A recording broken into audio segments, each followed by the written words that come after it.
Warahmatullahi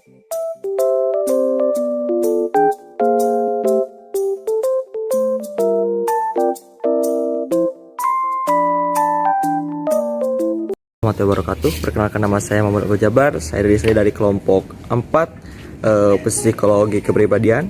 Saya di sini tidak sendiri. Ada teman-teman saya. Kenalin, ini. Perkenalkan, nama saya Dava Aprilio Abadi dari BKA 4. Kenalkan, aku Nesa Nabila dari BK 4. Aku Sania Nur Kamila dari K4. Kita di sini mau menanyakan perihal tentang apakah seseorang itu mempunyai gangguan atau kecemasan dalam hidupnya. Let's go, kita cari orangnya.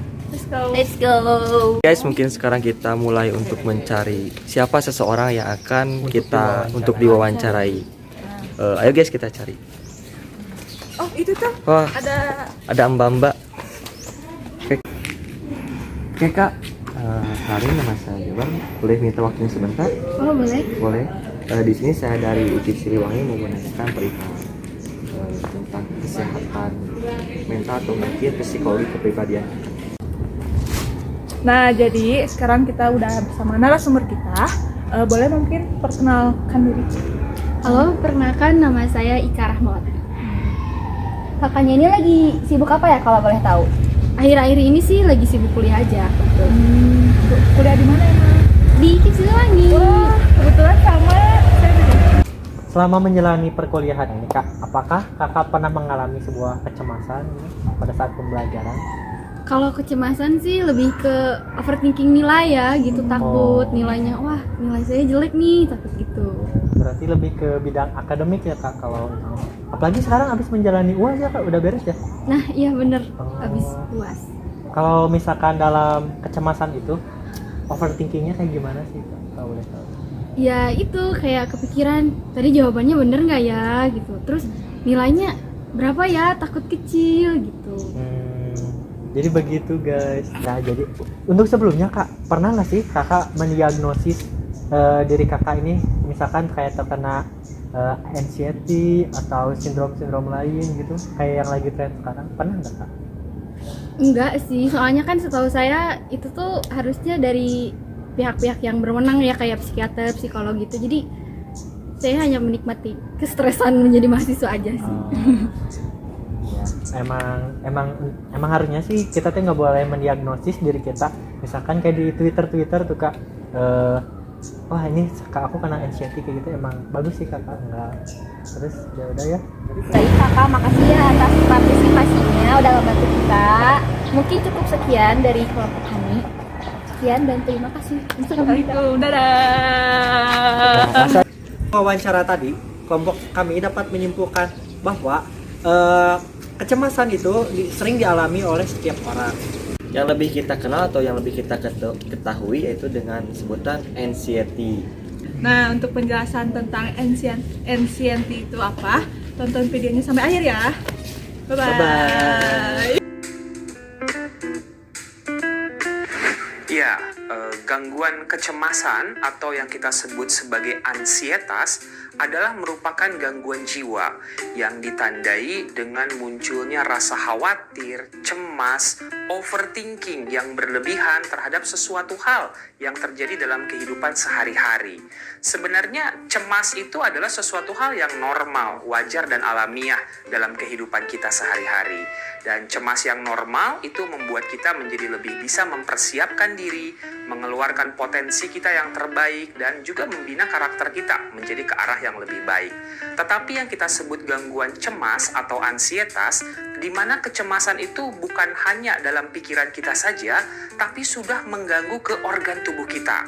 Orang yang mengalami gangguan kecemasan ini akan disertai dengan nyeri kepala, asam lambung yang meningkat atau kita sebut GERD, mual, muntah, jantung kok terasa berdebar-debar, nafas terasa pendek ataupun tidak plong misalnya, otot-otot terasa tegang sehingga gelisah, dan itu jadi mengganggu ya ke kehidupan kita sehari-hari.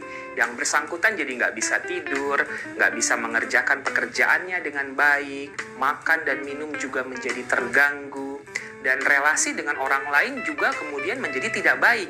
Jadi ini berujung kepada performance dalam kehidupan sehari-hari yang terganggu. Inilah yang kita sebut sebagai gangguan cemas atau yang kita sebut ansietas. Ketika seseorang mendapatkan ataupun mengalami gejala-gejala gangguan cemas atau ansietas, yang pertama bisa dia lakukan adalah melakukan self-care terlebih dahulu. Beberapa langkah bisa dikerjakan. Yang pertama yaitu validasi. It's okay not to be okay. Boleh-boleh aja kok dalam satu waktu kita ngerasa khawatir, cemas, sedih, marah, dan gelisah. Yang penting tidak berlebihan dan tidak terlalu berkepanjangan. Dengan kita melakukan validasi ini, kita menyadari apa yang sedang kita rasakan pada saat ini. Langkah yang kedua, lakukan yang kita sebut ventilasi, yaitu coba untuk mengekspresikan perasaan ataupun kecemasan yang kita alami tersebut. Ventilasi ini boleh kita kerjakan sendiri dengan melakukan journaling gitu ya, dengan menulis dalam buku harian ataupun diary kita hal-hal apa saja yang dialami, hal-hal apa saja yang dipikirkan dan dirasakan. Itu juga suatu bentuk ventilasi.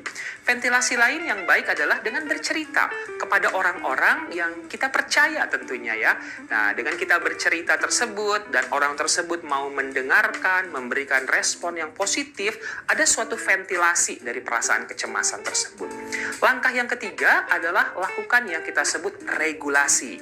Nah, regulasi adalah berbagai upaya yang kita lakukan untuk mengontrol, untuk mengendalikan kecemasan ini agar tidak terlalu berat, lebih berkurang, atau bahkan bisa hilang. Beberapa teknik manajemen stres untuk meregulasi gangguan cemas itu bisa kita kerjakan. Yang pertama adalah teknik nafas dalam. Ada suatu teknik pernafasan yang kita sebut teknik nafas 478. Teknik nafas 478 adalah merupakan teknik pernafasan menarik nafas dari hidung 4 hitungan, tahan nafas 7 hitungan, dan membuang nafas dari mulut 8 hitungan. Pada waktu seseorang itu cemas, khawatir, dan gelisah, itu nafasnya tentunya jadi pendek, tersengal-sengal, dan cepat. Dan itu membuat oksigen yang masuk ke paru-paru dan yang masuk ke dalam otak menjadi kurang, sehingga otak mengalami yang kita sebut hipoksia, kekurangan oksigen. Dan itu bisa berujung kepada kekhawatiran, kecemasan, dan kegelisahan yang semakin meningkat. Mengatur pernafasan secara sadar dengan teknik nafas 478 tadi akan memastikan oksigen yang masuk ke paru-paru dan ke otak kita itu menjadi lebih baik, dan itu membuat kita menjadi lebih tenang tentunya. Jadi tekniknya tadi ya, nafas 478. Tarik nafas 4 hitungan, tahan nafas 7 hitungan, buang pelan-pelan dari mulut 8 hitungan. Setelah mencoba tarik nafas dalam seperti itu dan menghembusnya perlahan-lahan itu, tapi ternyata kok belum bisa membaik, coba tarik tunai dan pergi jalan-jalan. Nah, itu juga merupakan teknik regulasi yang baik tentunya ya.